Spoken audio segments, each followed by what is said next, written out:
Why dads feel like they're the backup parent and how to fix it. There's a phenomenon called the backup parent. What is that? Give me 1 second, let me explain. Many fathers feel like that they are treated as the secondary or backup parent, especially in the early years of raising their child, our child. So this feeling arises when mums are the primary caregivers, leaving dads feeling sidelined or unimportant in their role. The imbalance can lead to frustration, resentment, and even affect the father's emotional connection to parenting.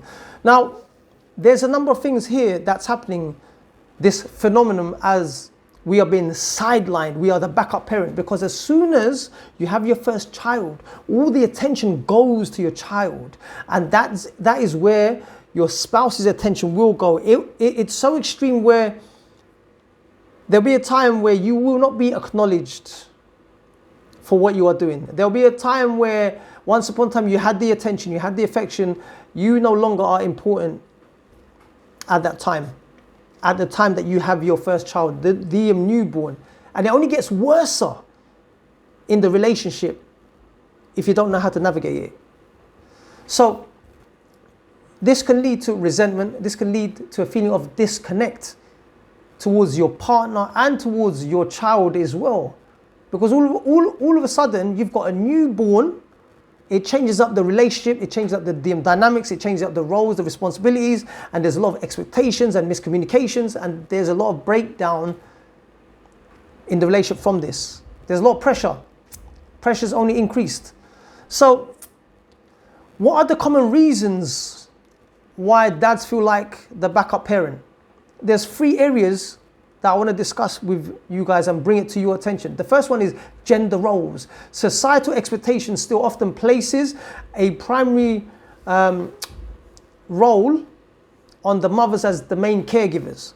So in society, a mother is always praised of being the nurturing one, the one who is taking care of the child, whilst the father is obsolete. He's not even in the picture. He's always outside. And when he is inside, he's useless. This is how we are painted, how the picture is portrayed of us as fathers in society. We're like clowns, we're clueless. We don't contribute, we don't help out. We're an extra burden, an extra weight, and society tells our women, you don't actually need your spouse. Then the second thing is divisions of labor. This is where mums may take on more day-to-day caregiving tasks, leaving dads to step in only when needed. So this is where there's an imbalance of tasks, duties around the home. One parent may be feeling overwhelmed or overburdened of carrying the load more than the other. And when this happens, there's a breakdown in communication, there's high expectations and miscommunications, and a feeling and a lack of intimacy, feelings of resentment. This is what takes place. And I've been through it myself, but fortunately, I acquired the skills to navigate this situation, and this is where I'm going to share my insights and expertise to shed some light on the matter. And then, so we've spoken about 3 areas that are the contributing factors of a relationship breakdown when a new child comes into the equation. The child takes all the attention. Now look, naturally, what's going to happen is this: when a child comes to when a child comes into the family between you and your spouse, it's going to shake up everything. It's going to change the dynamics of the relationship. It's going to change your intimacy. It's going to change your communication. It's going to change your routine. Everything gets changed. And it's an adjusting phase that you have to navigate with you and your spouse amicably and not expect. How can you expect things from each other when you have not had the training, when the situation is new? So there's going to be a lot of miscommunications and misunderstandings happening and a lot of resentment being built up. It's unfair, but it's happening, and we have to learn how to navigate it. And we have to get the tools to make our relationship thrive, not just survive, but thrive. So we have to communicate amicably. But before I get into the solutions, let's talk more about this.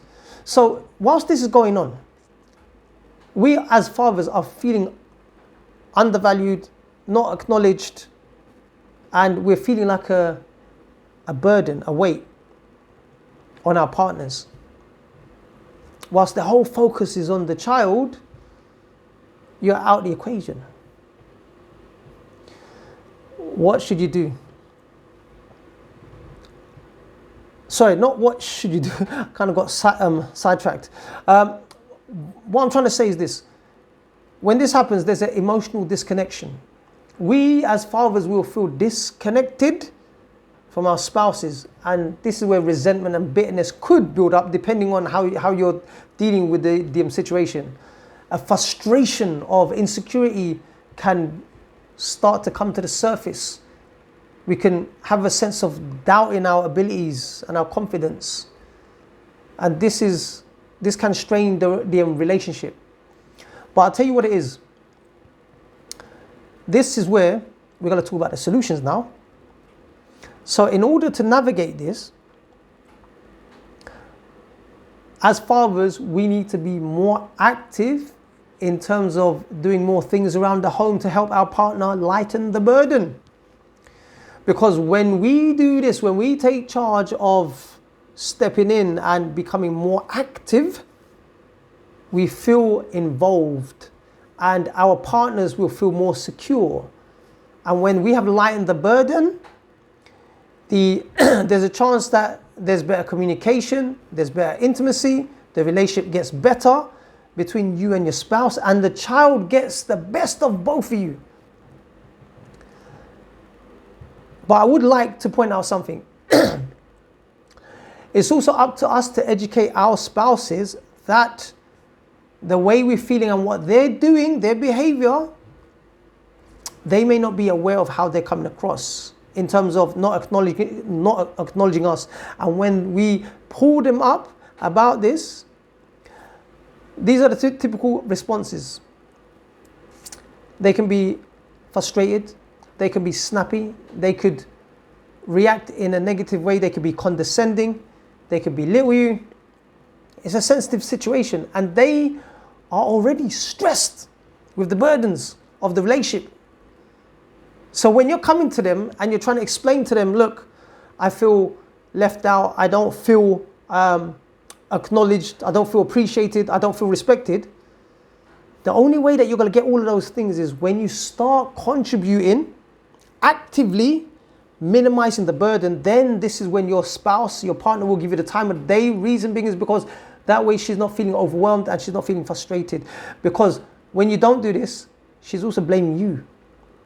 She's carrying the load, she's carrying the burden. This is how she's perceiving it. She's perceiving it like as if she's doing all the work and you're doing nothing. You're an outsider. But when you start initiating and you become more active, she will give you the time of day. Your chances of communicating with her are a bit more higher. Not 100%, but you've minimized the tension. And the whole idea is this. When the child comes to the relationship, yes, it's understandable that your spouse's attention will be drawn to the child, but you have to communicate amicably and wisely that there's an extreme. So what happens is you're totally sidelined. That's the extreme. But what you need to do is you need to have the patience, the calmness to communicate that to your spouse and say, look, this is how I'm feeling in regards to our relationship. At the end of the day, both of you must come first, not the child. The attention must be given on the relationship between you and you and your spouse, not you, not your spouse and the child. We're getting it all wrong. Because I'll tell you why. When we give each other the energy, the support, the sacrifice, the kindness, the acts of respect, the acts of kindness, the respect, and we're helping each other, we're cooperating as a team, then the child gets good parenting. They get the best of both worlds. So the child does not come first. You and your spouse comes first, because it's you and your spouse who are steering, who are navigating together this relationship. You have to build the team, and the way to build the team is to acknowledge each other.